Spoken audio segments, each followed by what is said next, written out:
আসসালামু আলাইকুম প্রিয় শিক্ষার্থী, আশা করি তোমরা ভালো আছো।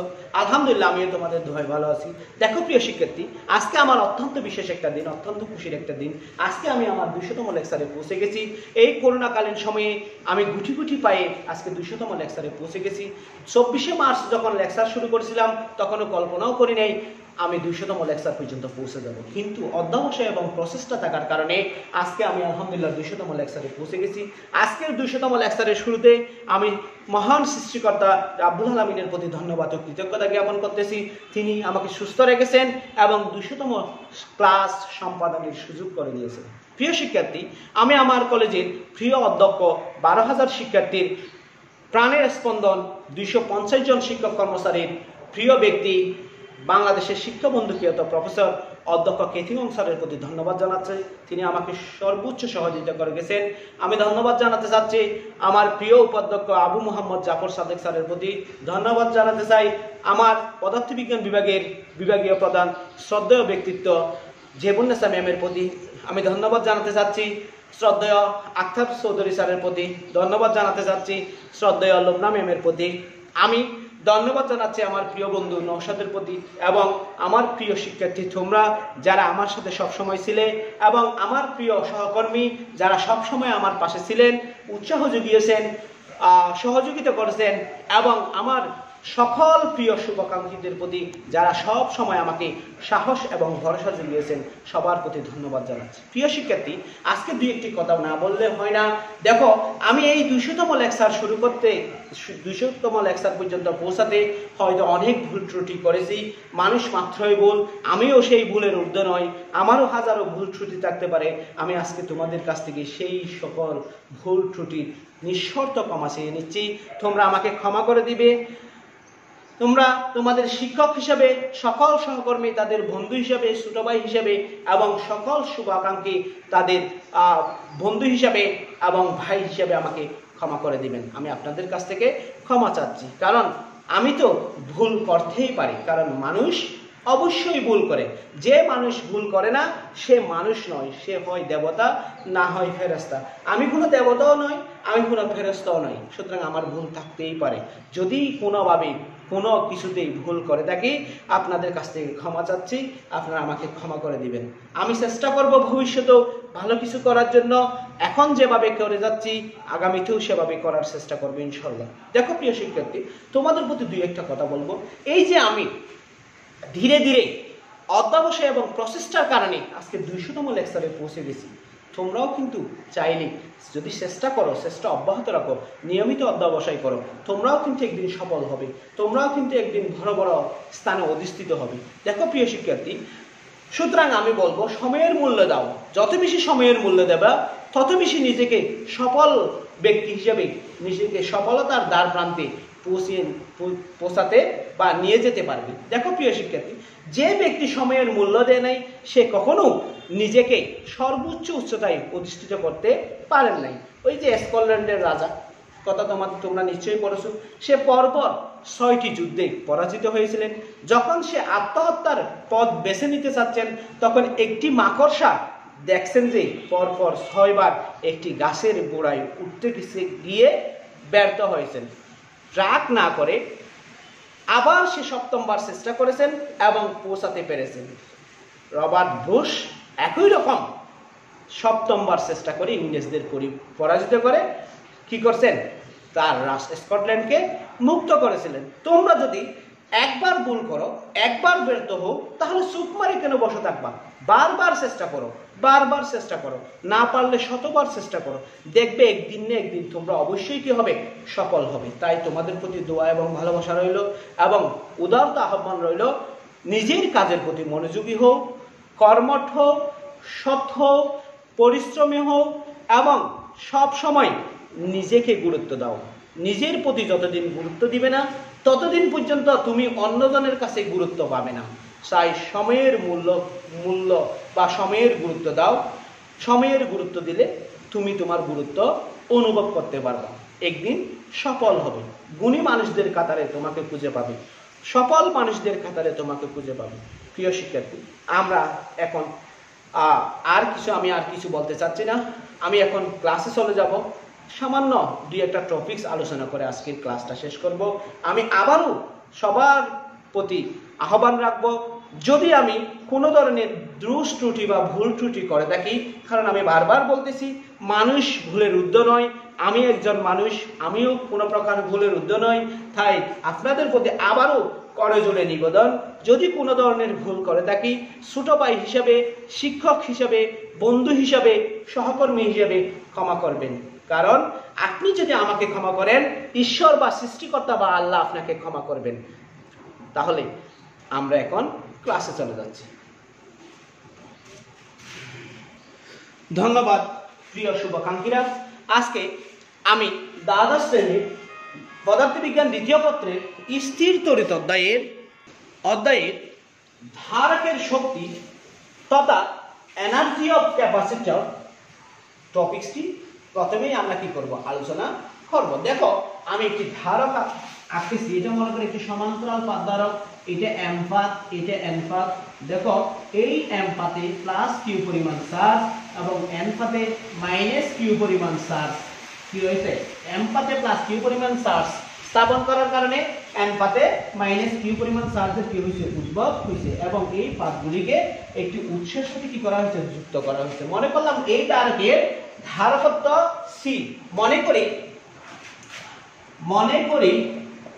কোন ধারকের ধারকত্ব সি, মনে করি কোন ধারকের ধারকত্ব কি সি। দেখো চার্জিত করার সময় এর প্রত্যেক পাতে কিউ পরিমাণ চার্জ দেওয়ার পরে চার্জিত করার সময় এর প্রত্যেক পাতে কিউ পরিমাণ চার্জ দেওয়ার পর পাতদ্বয়ের বিভব পার্থক্য হলো ভি। পাতদ্বয়ের বিভব পার্থক্য কত, পাতদ্বয়ের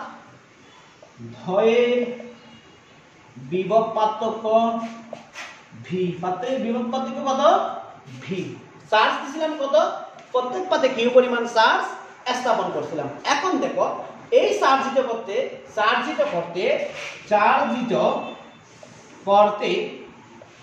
কৃত কাজ ডাব্লিউ, চার্জিত করতে কৃত কাজ কত, ডাব্লিউ পরিমাণ কাজ সম্পাদন করতে হলো, বা চার্জিত করতে টোটাল ডাব্লিউ পরিমাণ কাজ সম্পন্ন করা হলো। সুতরাং ধারকটিতে সঞ্চিত বিভব শক্তির পরিমাণ, সুতরাং ধারকটিতে আমরা লিখতে পারি সঞ্চিত বিভব শক্তির পরিমাণ। সুতরাং ধারকটিতে সঞ্চিত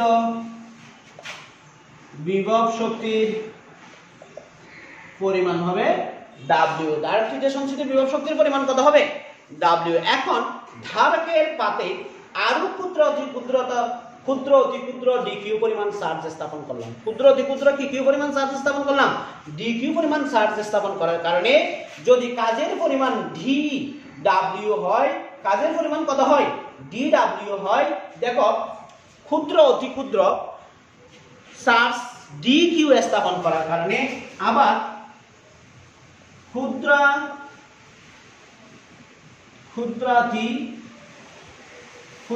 চার্জ ডি কিউ স্থাপন করার কারণে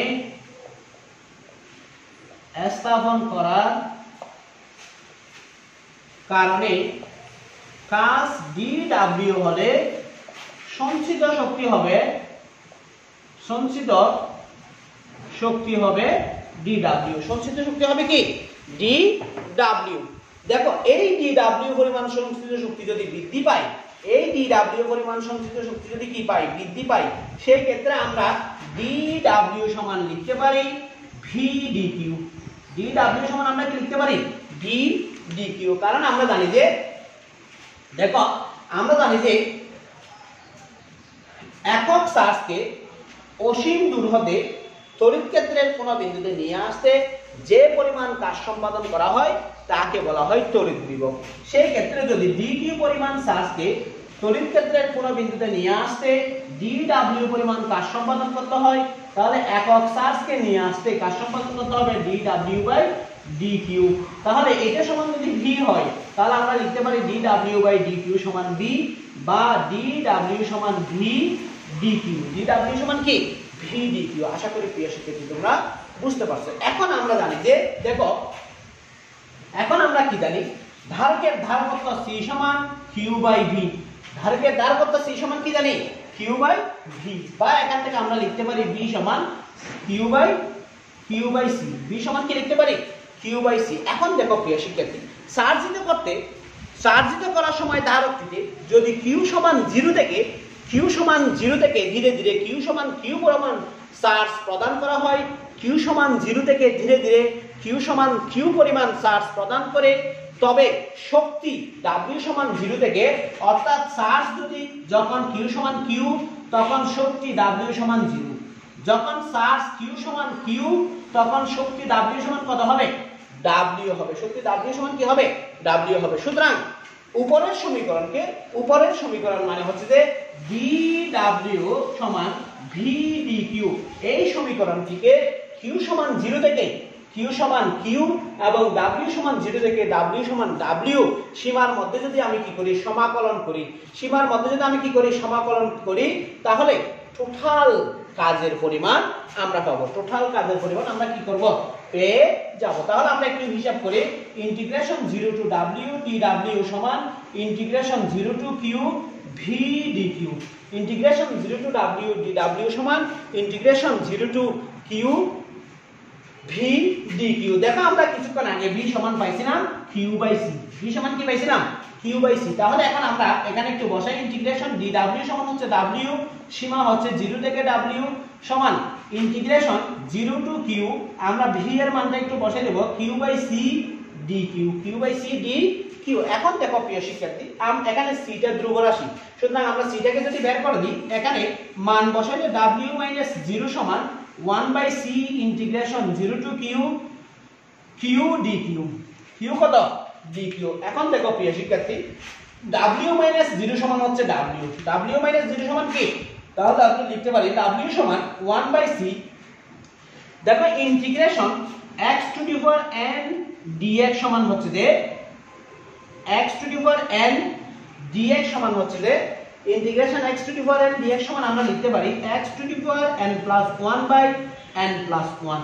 তাহলে দেখো এখানে আমরা এই সমীকরণটাকে লিখতে পারি q to the power 1 plus 1 by 1 plus 1 whole to the, সীমা হচ্ছে কত? 0 থেকে q। সীমা হচ্ছে কত? 0 থেকে q। তাহলে আমরা এখন লিখতে পারি w সমান 1 বাই c। দেখো এটা হচ্ছে q স্কয়ার বাই 2, সীমা হচ্ছে 0 থেকে q। এখন দেখো প্রিয় শিক্ষার্থী, আমি যদি এই মানগুলি এখানে বসাই, আমি প্রথমে হাফটাকে একটু বের করে ফেলি। হাফটা বের করে ফেললে আমার আসবে 1 বাই 2c। দেখো এখানে q স্কয়ার থাকবে, আমি q স্কয়ারের মান একবার q বসাবো, অর্থাৎ q এর মান একবার q বসাবো q স্কয়ার, আর একবার 0 বসাবো 0 স্কয়ার।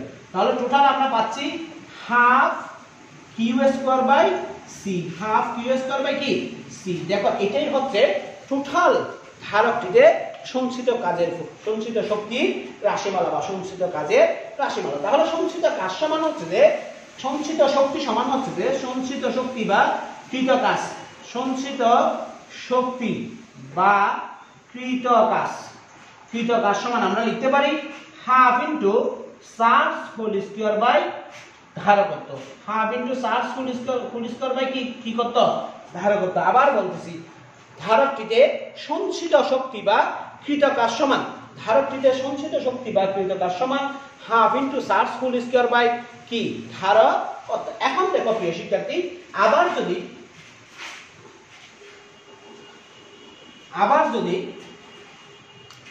c সমান আমরা q বাই v লিখি, আবার যদি c সমান কি লিখি? q বাই v লিখি, তাহলে এখান থেকে আমরা লিখতে পারি q সমান cv। q সমান কত? cv। দেখো q সমান যদি cv হয়, তাহলে 1 নং সমীকরণ মানে হচ্ছে এটাকে যদি আমি 1 নং দিই, এই সমীকরণটা আমি এখানে বক্স আকারে লিখে রাখলাম, এই সমীকরণটাকে যদি আমি 1 নং দিই, তাহলে 1 নং সমীকরণ থেকে আমরা লিখতে পারি 1 হতে পাই w সমান, দেখো হাফ, এখানে q এর মান হচ্ছে cv, তার মানে c square b square by c, c square b square by কি? c। তাহলে আমরা এখান থেকে লিখতে পারি হাফ c v স্কয়ার, বা w সমান হাফ c v স্কয়ার। এটাকে আমি 2 নং সমীকরণ দিলাম। এটাকে কয় নং সমীকরণ? 2 নং সমীকরণ দিলাম। এবং এখানে লিখতে পারি হাফ ইনটু ধারকত্ব ইনটু কি? বিভব হোল স্কয়ার। বিভব কি স্কয়ার? Whole square. তাহলে আমরা দেখতেছি যে প্রথম ক্ষেত্রে ধারকের সঞ্চিত শক্তির রাশিমালা হচ্ছে W সমান half into Q square by C, এবং দ্বিতীয় ক্ষেত্রে ধারকের সঞ্চিত শক্তির রাশিমালা পাচ্ছি half into C V square, half into C V square. দেখো কোন কোন জায়গায় যদি কিউ এবং সি এর মান দেয়া থাকে সেই ক্ষেত্রে আমরা সঞ্চিত শক্তির রাশিমালা বের করব W সমান half Q square by C, আর যে সকল জায়গায় ধারকত্ব এবং বিভবপাতিকে দেয়া থাকবে সেই সকল জায়গায় সঞ্চিত শক্তির রাশিমালা বের করব কি সি ভি স্কয়ার, সি কি স্কয়ার ভি স্কয়ার। এখন দেখো, এখন এই সমীকরণটাকে আমরা একটু লিখতে পারি আবার তাই একটু দেখো, আবার আমরা জানি যে সি সমান কিউ বাই ভি, সি সমান কি কিউ বাই বি, এটা আমরা জানি। সি সমান যদি কিউ বাই বি হয়, এক নং সমীকরণ থেকে আমরা লিখতে পারি, এক নং সমীকরণটা ছিল এরকম W সমান half Q square by C, half Q square by কি সি। দেখো এখানে আমি একটু মান বসাবো, হাফ কিউ স্কয়ার রেখে দিলাম, সি সমান হচ্ছে কিউ বাই ভি, সি সমান কি কিউ বাই ভি। তাহলে W সমান half Q square into V by Q. তাহলে এখান থেকে লিখতে পারতেছি W সমান half Q V, half Q V বা হাফ ভি কিউ, বা হাফ ইনটু চার্জ ইনটু বিভব, হাফ ইনটু চার্জ ইনটু কি বিভব। তাহলে আমরা টোটাল কয়টা সমীকরণ পাচ্ছি? সঞ্চিত শক্তির সমীকরণ বা কাজের সমীকরণ পাচ্ছি আমরা টোটাল 3টা সমীকরণ। কয়টা সমীকরণ? 3টা সমীকরণ। একটা হচ্ছে যে চার্জ এবং বিভবপাতিকের মধ্যে সম্পর্ক সঞ্চিত শক্তির সাথে, আরেকটা হচ্ছে যে ধারকত্ব এবং বিভবপাতিকের মধ্যে সম্পর্ক, আরেকটা হচ্ছে যে কি ধারকত্ব এবং চার্জের মধ্যে সম্পর্ক। তাহলে এই যে আমরা পেলাম, দেখো এই যে আমরা পেলাম W সমান half Q square by C সমান হাফ সি বি স্কয়ার সমান হাফ ভি কিউ বা কিউ বি।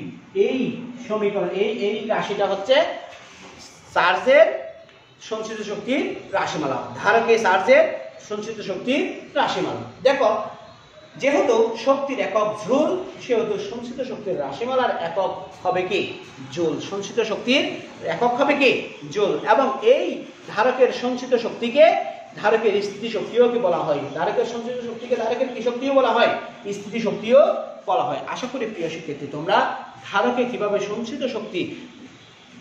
সঞ্চিত শক্তির পরিমাণ নির্ণয় করবে সেটা বুঝতে পারছো। আমরা এখন একক আয়তনে ধারকের একক আয়তনে সঞ্চিত শক্তি বা স্থিতি শক্তির কি নির্ণয় করব? রাশিমালা নির্ণয় করব। দেখো আমরা এখন একক আয়তনে সঞ্চিত শক্তি বের করব। আমরা কিছুক্ষণ আগে বের করছিলাম ধারকের সঞ্চিত শক্তি বা কৃত কাজ W সমান, আমরা কিছুক্ষণ আগে বের করছিলাম W সমান half C V square. W সমান কত? Half C V square. আমরা কিছুক্ষণ আগে কি করছিলাম? বের করছিলাম। এখন দেখো প্রিয় শিক্ষার্থী, মনে করলাম ধারকের প্রতিটি পাতের ক্ষেত্রফল a। এই যে ধারকের প্রত্যেকটি পাতের ক্ষেত্রফল মনে করলাম a, এবং এই পাতদ্বয়ের মধ্যবর্তী দূরত্ব মনে করলাম d। পাতদ্বয়ের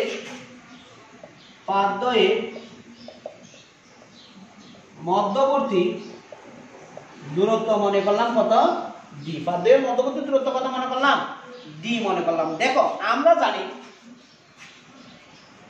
জানি একক আয়তনে সঞ্চিত শক্তি, একক আয়তনে সঞ্চিত শক্তি সমান হবে কৃত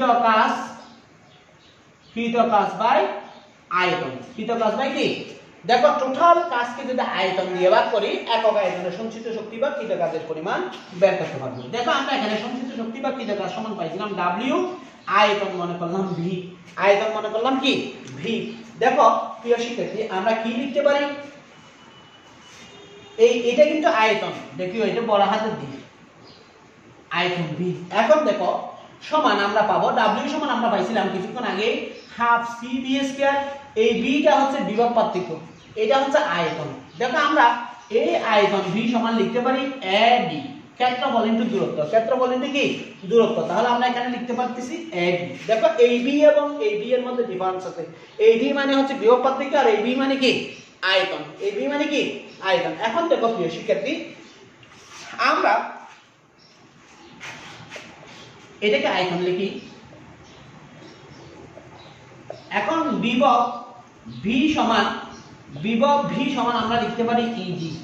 বিভব ভি সমান আমরা কি লিখতে পারি ইডি লিখতে পারি। বিভব ভি সমান যদি ইডি হয় এবং ধারকত্ব সি সমান, সমান্তরাল পাতধারকের ধারকত্ব সি সমান যদি আমরা লিখতে পারি epsilon naught A by D, epsilon naught A by D লিখি, তাহলে আমরা এখানে লিখতে পারি হাফ সি বি সমান কত পাইছিলাম, বি সমান পাইছিলাম E D, E D whole square বা এখন সি, এখানে সি এর মানটাও বসাই, সমান হাফ সি সমান পাইছিলাম epsilon naught A by D, V এর মান পাইছিলাম E D, E D whole square, এখানে হবে এডি।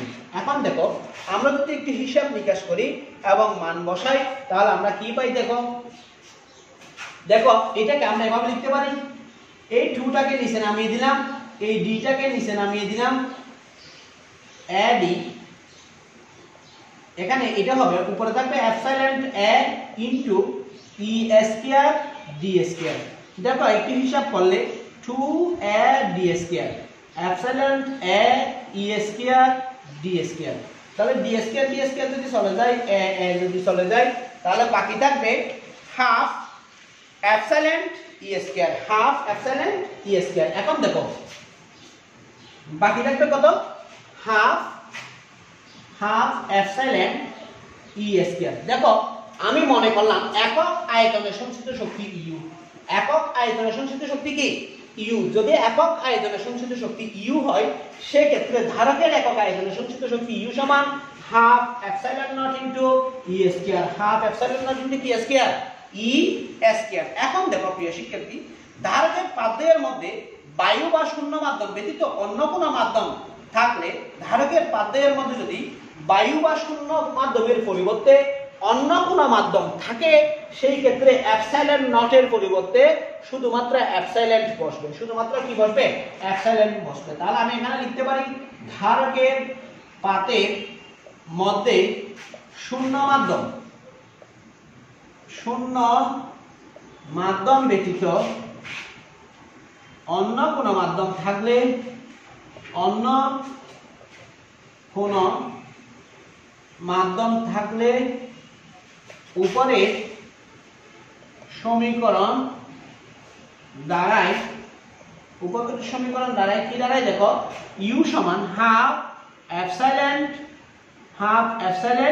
ই স্কয়ার, হাফ, অর্থাৎ অন্য কোনো মাধ্যম থাকলে সেই ক্ষেত্রে এই সমীকরণটা দাঁড়াবে ইউ সমান হাফ এপসাইলন ই স্কয়ার। এটা এই এপসাইলন মানে হচ্ছে যে শূন্য মাধ্যমের, এপসাইলন নট মানে হচ্ছে শূন্য মাধ্যমে ভেদনযোগ্যতা, আর এপসাইলন মানে হচ্ছে যে কোনো মাধ্যমে কি যোগ্যতা ভেদন যোগ্যতা, যে কোনো মাধ্যমে কি যোগ্যতা ভেদন যোগ্যতা। এখন দেখো প্রিয় শিক্ষার্থী, আমরা জানি যে আপেক্ষিক পরাবৈদ্যুতিক মাধ্যমাঙ্ক, আপেক্ষিক ভেদন যোগ্যতা এপসাইলন আর সমান, আপেক্ষিক ভেদন যোগ্যতা এপসাইলন আর সমান বেদন, যে কোনো মাধ্যমে বেদন যোগ্যতা বাই শূন্য মাধ্যমে বেদন যোগ্যতা, যে কোনো মাধ্যমে বেদন যোগ্যতা বাই শূন্য মাধ্যমে কি যোগ্যতা বেদন যোগ্যতা। তাহলে আমরা এখানে লিখতে পারি এপসাইলন সমান এপসাইলন নট এপসাইলন আর, অর্থাৎ যে কোনো মাধ্যমে বেদন যোগ্যতা সমান শূন্য মাধ্যমে বেদন যোগ্যতা ইনটু আপেক্ষিক বেদন যোগ্যতা, শূন্য মাধ্যমে বেদন যোগ্যতা ইনটু কি যোগ্যতা আপেক্ষিক বেদন যোগ্যতা।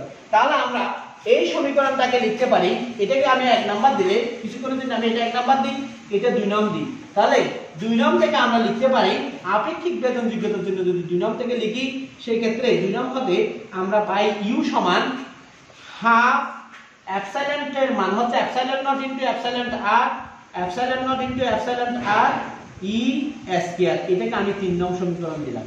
এখন দেখো প্রিয় শিক্ষার্থী, যদি পরাবৈদ্যুতিক ধ্রুবক ক হয়, যদি পরাবৈদ্যুতিক মাধ্যমাঙ্ক বা পরাবৈদ্যুতিক ধ্রুবক ক হয়, আমরা ক সমান জানি যে epsilon naught by epsilon R. ক সমান কি জানি epsilon naught by epsilon naught, epsilon by কি নট, এপসাইলন নট। এখান থেকেও আমি এপসাইলন সমান লিখতে পারি K epsilon naught, K epsilon naught. তাহলে 2 নং সমীকরণ থেকে আমি লিখতে পারি ইউ সমান half K epsilon not E square. সমীকরণ 4। সমীকরণ কত? 4। তাহলে এই 1 নং, 2 নং, 3 নং, 4 নং সমীকরণগুলো হলো একক আয়তনে ধারকের সঞ্চিত শক্তির রাশিমালার সমীকরণ। একক আয়তনে ধারকের সঞ্চিত শক্তির রাশিমালার সমীকরণ। প্রিয় শিক্ষার্থী, আশা করি তোমরা ধারকের সঞ্চিত শক্তির রাশিমালা সম্পর্কে মোটামুটি ধারণা পেয়েছো। আমি মোটামুটি বোঝানোর চেষ্টা করেছি। প্রিয় শিক্ষার্থী, আজকে এই পর্যন্ত। আমি আবারও আমার 200তম লেকচারে এই বিশেষ দিনে, খুশির দিনে তোমাদের প্রতি, আপনাদের সকলের প্রতি আহ্বান রাখবো, যদি কোনো প্রকার ভুল ত্রুটি করে থাকি এই 200তম লেকচার পর্যন্ত পৌঁছাতে, যদি কোনো প্রকার ভুল ভ্রান্তি করে থাকি, ছোট ভাই হিসাবে, শিক্ষক হিসাবে, বন্ধু হিসাবে, শুভাকাঙ্ক্ষী হিসাবে ক্ষমা করে দিবেন। আসসালামু আলাইকুম। ভালো থাকবেন এবং সকলের কাছে দোয়ার আবেদন রাখতেছি। আসসালামু আলাইকুম।